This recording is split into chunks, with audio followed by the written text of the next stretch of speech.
अस्सलाम वालेकुम। Welcome to my channel Infoweb. क्या आपने कभी सोचा है कि हमारी ज़मीन इतनी जल्दी क्यों बदल रही है? मौसम में इतनी तेज़ी से तब्दीली क्यों आ रही है? आज हम एक बहुत ही अहम टॉपिक पर बात करने जा रहे हैं, क्लाइमेट चेंज यानी मौसमी तब्दीली। ये एक ऐसा मसला है जो सिर्फ एक मुल्क या इलाके को नहीं बल्कि पूरी दुनिया को मुतासिर कर रहा है। क्या ये तब्दीली इंसानी किरदार का नतीजा है या कुछ और? आखिर ये सब कुछ क्यों हो रहा है? आज हम इन सवालात के जवाब तलाश करेंगे, तो तैयार हो जाएं इस सफ़र के लिए जहां हम जानेंगे कि मौसमी तब्दीली हमारे लिए क्या पैगाम ला रही है। चलिए शुरू करते हैं। सबसे पहले हमें ये समझना ज़रूरी है कि क्लाइमेट चेंज क्या है। क्लाइमेट चेंज ज़मीन के मौसम में वो लंबे अरसे की तब्दीलियां हैं जो टेम्परेचर, बारिश, हवाओं और दूसरी मौसमी हालतों में होती हैं। ये तब्दीलियां नेचुरली भी होती हैं, मगर आजकल जो क्लाइमेट चेंज देखने में आ रहा है वो ज़्यादातर इंसानी सरगर्मियों का नतीजा है, खासकर फॉसिल फ्यूल्स जैसे कि कोयला, ऑयल और गैस का इस्तेमाल, डिफॉरेस्टेशन यानी जंगलों को काटना और कुछ ज़राई और सनती practices. Human caused global warming के असरात काफ़ी सालों से हो रहे हैं जो आज जिंदा लोगों के लिए नाकाबिले बर्दाश्त हैं और बुरे होते जाएंगे जब तक इंसान ग्रीन हाउस गैसेस को एटमॉस्फेयर में ऐड करते रहेंगे। इंसानों के फॉसिल फ्यूल्स जलाने से ग्रीन हाउस गैसेस एटमॉस्फेयर में बड़ी मिकदार में छोड़ी जाती हैं। ये गैसेस जैसे कि कार्बन डाइऑक्साइड, मीथेन और नाइट्रस ऑक्साइड। कुदरती निज़ाम यह है कि सूरज से आने वाले इंफ्रारेड रेडिएशन ज़मीन से टकरा कर वापस चले जाते हैं, लेकिन ग्रीन हाउस गैसेस ज़मीन की सतह से वापस जाने वाले इंफ्रारेड रेडिएशन यानी हीट को एब्जॉर्ब कर लेती हैं और फिर इस एनर्जी को वापस ज़मीन की तरफ रेडिएट करती हैं। इस वजह से ज़मीन का टेम्परेचर बढ़ जाता है और ये ग्लोबल वार्मिंग और क्लाइमेट चेंज का सबब बनता है। इस प्रोसेस को ग्रीन हाउस इफेक्ट कहा जाता है। हमें इन खतरात का अभी से सामना है जिसकी पेशन गोई साइंसदानों ने की थी, जैसे कि समुद्री बर्फ का खत्म होना, ग्लेशियर का पिघलना, सी लेवल्स का बढ़ना और हीट वेव्स।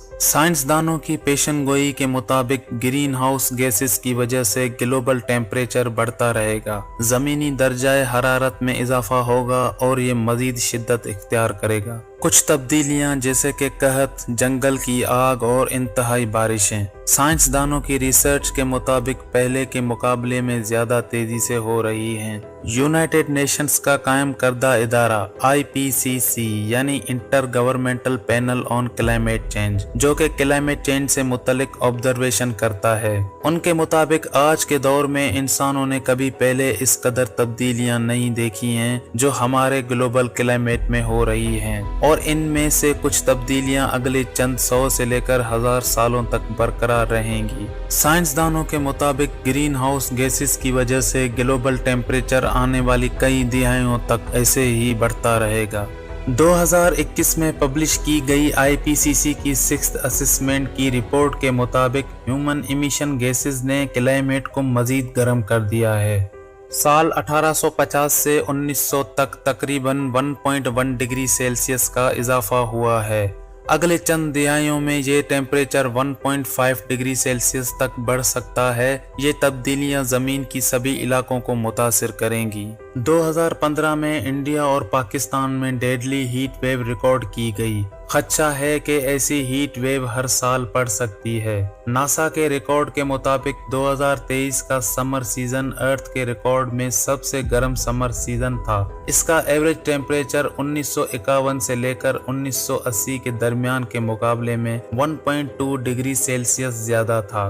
यूनाइटेड स्टेट में साल 2100 तक सी लेवल 1 से 6.6 फीट तक बढ़ सकता है। ग्लोबल सी लेवल साल 1880 से लेकर अब तक तकरीबन 8 इंचेस बढ़ चुका है। साइंसदानों का अंदाजा है कि अगर हाई इमिशन सिनेरियो हुआ तो साल 2100 तक ये लेवल कम से कम 1 फुट और बढ़ जाएगा, लेकिन ज्यादा से ज्यादा 6.6 फीट तक बढ़ सकता है। सी लेवल इसलिए बढ़ रहा है क्योंकि जमीनी बर्फ के पिघलने से पानी में इजाफा हो रहा है और समुद्र का पानी एक्सपेंड हो रहा है।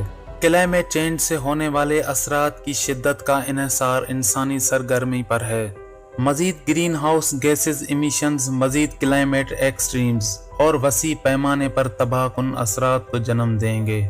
लेकिन ये मुस्तकबिल के असरात उस कार्बन डाइऑक्साइड पर मबनी हैं जो हम इमिट करते हैं। अगर हम इमिशंस को कम कर सकें तो हम कुछ शदीद असरात से बच सकते हैं। साइंसदानों का अंदाजा है कि क्लाइमेट के गर्म होने की वजह से हरिकेन्स ज्यादा ताकतवर और खतरनाक हो सकते हैं। हरिकेन्स की वजह से स्टॉर्म इंटेंसिटी और बारिशों में इजाफा होगा। साउथ वेस्ट बेल्ट में ज्यादा शिद्दत के साथ हीट वेव्स मजीद बढ़ने का इम्कान है। सर्दी की तेज लहरें कम ज्यादा होंगी। क्लाइमेट के बढ़ते हुए टेम्परेचर ने वेस्टर्न स्टेट्स में तवील मुद्दत की खुश्क साली ने जंगल में आग लगने के खतरे को बढ़ा दिया है। साइंसदानों का अंदाजा है कि ह्यूमन काज्ड क्लाइमेट चेंज ने हालिया दिहाइयों से जंगलों में आग लगने वाले एरियाज को पहले से दुगना कर दिया है। साल 2050 तक वेस्टर्न स्टेट्स में जंगल की आग से जलने वाली जमीन के एरियाज को 2 से 6 गुना मजीद इजाफे का इम्कान है। यहाँ तक कि साउथ ईस्ट जैसे रिवायती तौर पर बारिश वाले इलाकों में भी जंगल की आग में तकरीबन 30% इजाफा हो सकता है। डिफोरेस्टेशन और वेदर पैटर्न्स के तब्दील होने से परिंदों के रहने की जगहें खत्म हो रही हैं, यानी जो इलाके उनके लिए पहले मुनासिब थे अब वहां रहना मुश्किल हो गया है। उनकी माइग्रेशन के ढंग तब्दील हो रहे हैं। मौसम की तब्दीली की वजह से उन्हें अपने माइग्रेटरी रूट्स और टाइमिंग्स को एडजस्ट करना पड़ता है, जो उनके लिए चैलेंजिंग हो सकता है। उनकी खुराक का दारोमदार उनके एनवायरनमेंट पर होता है। जब क्लाइमेट चेंज की वजह से पौधे और इंसेक्ट्स कम हो जाते हैं तो परिंदों के लिए खुराक मिलना मुश्किल हो जाता है। स्टॉर्म्स, हीट वेव्स और फ्लड्स के खतरात बढ़ रहे हैं, जिनसे परिंदों के लिए सरवाइव करना मुश्किल होता जा रहा है।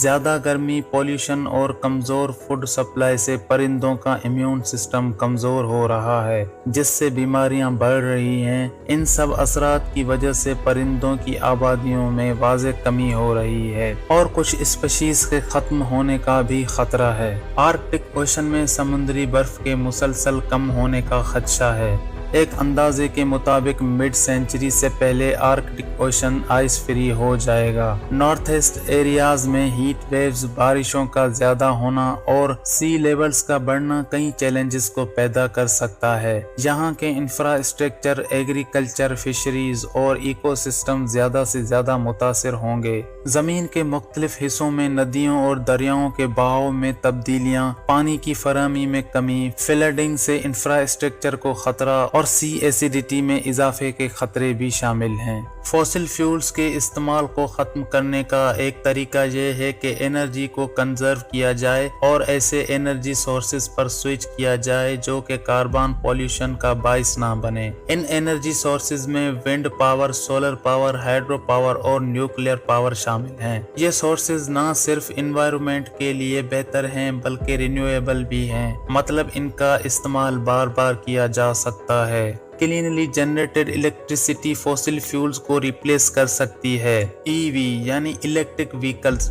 फॉसिल फ्यूल पावर्ड गाड़ियों का बेहतरीन अल्टरनेट है, जो कि ट्रांसपोर्टेशन से पैदा होने वाली पॉल्यूशन को कम करने में मददगार साबित हो सकती हैं। एटमॉस्फेयर में मौजूद कार्बन को भी कम किया जा सकता है। इसके लिए जंगलात की हिफाजत को यकीनी बनाना जरूरी है, क्योंकि दरख्त कार्बन डाइऑक्साइड को एब्जॉर्ब करते हैं और ऑक्सीजन रिलीज करते हैं। इसके अलावा ऐसी फार्मिंग मेथड्स को इस्तेमाल किया जा सकता है जो कार्बन को सॉइल में कैप्चर करे, जैसे कि नो-टिल फार्मिंग, कवर क्रॉपिंग और रीजनरेटिव एग्रीकल्चर। ये तरीके सिर्फ कार्बन को एटमॉस्फेयर से कम नहीं करते बल्कि सॉइल हेल्थ और क्रॉप प्रोडक्टिविटी को भी बढ़ाते हैं। इन सब एफर्ट्स के जरिए हम न सिर्फ अपनी एनर्जी नीड्स को पूरा कर सकते हैं बल्कि अपने माहौल को भी महफूज रख सकते हैं और क्लाइमेट चेंज के असरात को कम कर सकते हैं। क्लाइमेट चेंज इंसान और जमीन दोनों की सेहत के लिए बड़ा खतरा है। अगर हमने अभी से इस पर कंट्रोल ना किया तो इसके नताइज इंतहाई भयानक हो सकते हैं। इसमें मजीद ताखीर से हमारे प्लेनेट को खतरनाक चैलेंजेस का सामना करना पड़ सकता है। ये एक अहम मसला है जो कि हर शख्स और हर मुल्क पर असर डाल रहा है। इसको रोकने और इसके असरात को कम करने के लिए हर इंसान को अपना हिस्सा डालना होगा। आज की एक कोशिश हमारी आने वाली नस्ल के लिए एक बेहतर और सस्टेनेबल मुस्तकबिल की जमानत ضرورت ہے، ہم نے مزید تبدیلیاں کرنے کی ضرورت ہے۔